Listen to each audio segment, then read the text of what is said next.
Metro প্রকল্পের সাফল্য কামনায় দমদম গোড়াবাজারে কৌশিকী অমাবস্যার পুণ্যতিথিতে পুজো দিয়েছেন সুকান্ত মজুমদার। পাশাপাশি দমদমে প্রধানমন্ত্রীর সভার আমন্ত্রণপত্র পথ চলতি মানুষের মধ্যে বিলি করেছেন কেন্দ্রীয় প্রতিমন্ত্রী।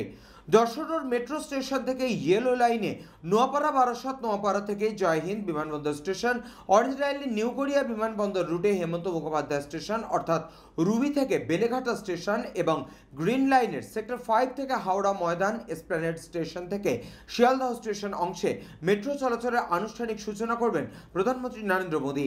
এরপর দমদমে সভা রয়েছে তার। সেই সভায় যোগদানের জন্য দমদম গোড়াবাজার এলাকায় পথ চলতি মানুষের মধ্যে আমন্ত্রণপত্র বিলি করেছেন Sukanta Majumdar. Bureau report, channel 24/7। মাননীয় প্রধানমন্ত্রীর আকর্ষণ এমন যে প্রকৃতি বিরূপ হোক বা স্বরূপ হোক, পক্ষে হোক বিপক্ষে হোক, মানুষ লক্ষাধিক সংখ্যায় কালকুয়া মানুষ মাননীয় প্রধানমন্ত্রীকে শুনতে, তাকে নিজের চোখে চর্মচক্ষুতে যাকে বলে বাংলায়, সেই চর্মচক্ষুতে দেখার জন্য একবার আসে। বাংলার মানুষ যতবার মাননীয় প্রধানমন্ত্রী শ্রী নরেন্দ্র মোদী এসেছেন তাকে ভালোবাসা শ্রদ্ধা দিয়ে ভরিয়ে দিয়েছে।